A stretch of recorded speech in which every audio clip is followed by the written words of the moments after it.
नमस्कार। देश परदेश वार्ता सत्र में आपका स्वागत। आज की वार्ता का विषय है अमेरिका में नस्लवाद। कुछ दिन पूर्व अमेरिका के एक शहर बफलो में हुए हत्याकांड ने इस बात को फिर से उजागर किया है कि आज भी अमेरिका में किसी न किसी रूप में नस्ली श्रेष्ठता की भावना मौजूद है, गोरों की श्रेष्ठता की भावना मौजूद है। बफलो के इस हत्याकांड में 10 निर्दोष लोग मारे गए, कई लोग घायल हुए। हत्या को अंजाम एक युवक ने दिया जो गोरा था, और वो गोरा होने के कारण नस्ली रूप से अपने को श्रेष्ठ मानता था और काले लोगों को नस्ली रूप से हीन और तुच्छ मानता था, उसके प्रति घृणा पालता था। इसलिए उसने अंधाधुंध गोलियां काले लोगों को मारने के लिए चलाई। चिंता की बात है कि हाल के दिनों में अमेरिका में इस तरह की हत्याओं के बढ़ने के समाचार हैं। यूं 2020 में जब जॉर्ज फ्लॉयड की हत्या हुई, नृशंस हत्या हुई एक पुलिसकर्मी के द्वारा, और उस हत्या के विरोध में जब एक बड़ा जन आंदोलन खड़ा हुआ अमेरिका में, black lives matter, I cannot breathe के नारे से अमेरिका गूंज उठा,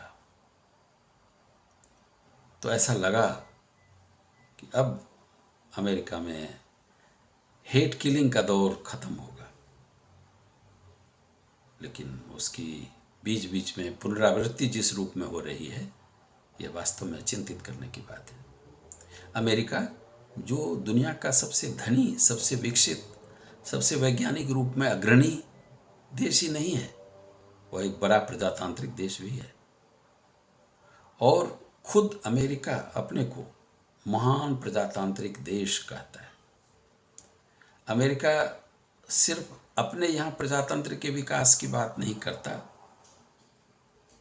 प्रजातांत्रिक अधिकारों की रक्षा की बात नहीं करता, वह दुनिया में भी इसके लिए सचेष्ट होने की बात करता रहा है।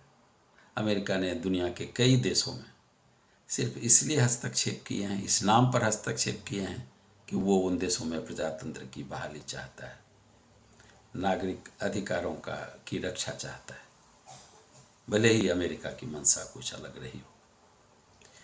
हाल के दिनों में एक अमेरिकी रिपोर्ट को हम उदाहरण के रूप में यहाँ रख सकते हैं, जो ये बतलाता है कि अमेरिका कैसे नागरिक अधिकारों के लिए, नागरिक स्वतंत्रता के लिए चिंतित है। अमेरिका के एक आयोग, United states commission on international religious freedom के द्वारा सालाना रिपोर्ट में दुनिया के कुछ देशों को चिन्हित किया गया है। ये वैसे देश हैं जहां अमेरिका की नज़र में, इस आयोग की नज़र में धार्मिक स्वतंत्रता खतरे में है, खास करके अल्पसंख्यकों की धार्मिक स्वतंत्रता। इसमें जो एक अलग सूची है, CPC, country of particular concern, इसमें 15 देश शामिल हैं। खास बात है कि इसमें पाकिस्तान, अफगानिस्तान, बर्मा के साथ भारत भी शामिल है। हम इसको अमेरिका की एक चिंता के रूप में लेते हैं, कैसे वो स्वतंत्रता के लिए चिंतित है। लेकिन अगर जो दुनिया की चिंता कर रहा है, वहाँ अगर इस तरह की घटनाएं हो रही हैं, तो ये वास्तव में बहुत ही ध्यान देने योग्य बात है खुद अमेरिका के लिए। अगर हम अमेरिका के भीतर की स्थिति को जानना चाहते हैं, तो जो जानकारी मिलती है वो परेशान करने वाली है।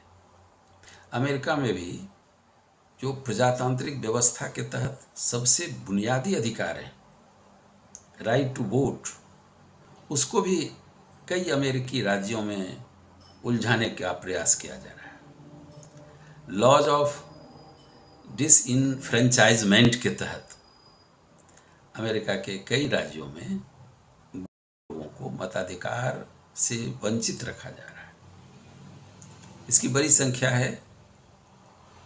अगर हम बेन क्रैम्प के रिपोर्ट को माने, अमेरिका की संस्था अमेरिकन सिविल लिबर्टी यूनियन के अटॉर्नी बेन क्रम्प ने अपने रिपोर्ट में इन बातों पर काफ़ी बल दिया है कि कैसे काले लोग मताधिकार निरस्त करने संबंधी कानून के आड़ में मताधिकार से वंचित किए जाते हैं।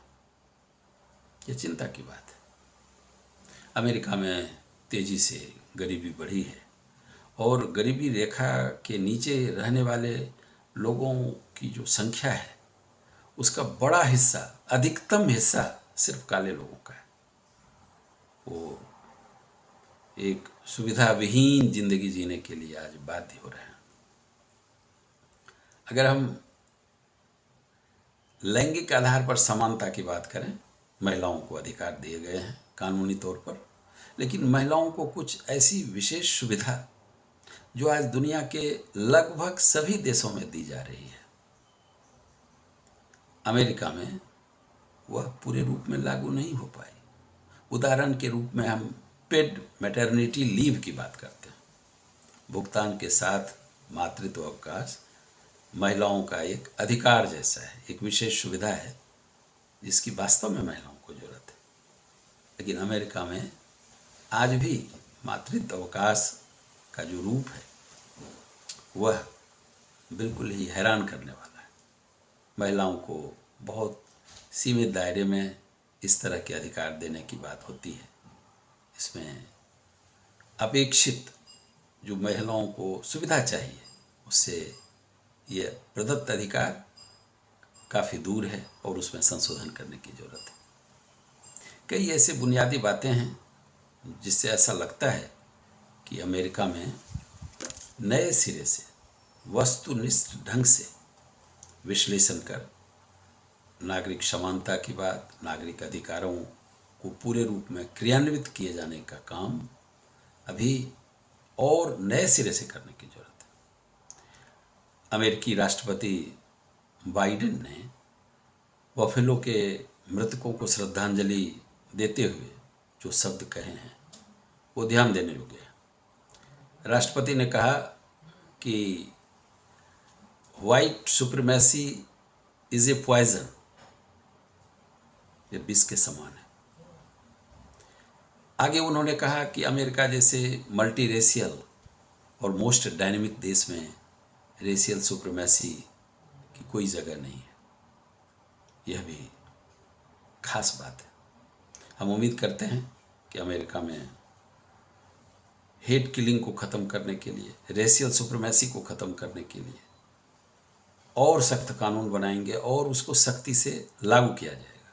लेकिन इसके साथ साथ लोगों की मनोदशा को बदलने की भी ज़रूरत है। खास करके कुछ जो ऐसे गोरे लोग हैं जिनकी ये मानसिकता है रेस के आधार पर अपने को श्रेष्ठ समझने की, और ये कानून के द्वारा ही नहीं ख़त्म किया जा सकता। इसके लिए एक सांस्कृतिक आंदोलन की भी ज़रूरत है। अमेरिकी बुद्धिजीवियों की इसमें बड़ी भूमिका हो सकती है। उनको ज़रूर इसमें पहल करनी चाहिए और तभी इस तरह की रेशियल किलिंग, हेट किलिंग पूरे रूप में ख़त्म होगी और प्रजातंत्र की मूल भावना रेस के आधार पर समानता, लिंग के आधार पर समानता, अर्थ के स्थिति के आधार पर समानता को लागू किया जा सकेगा। इस वीडियो में इतना ही। अगर आपको ये ठीक लगा तो आप इसे लाइक करें, सब्सक्राइब करें। धन्यवाद।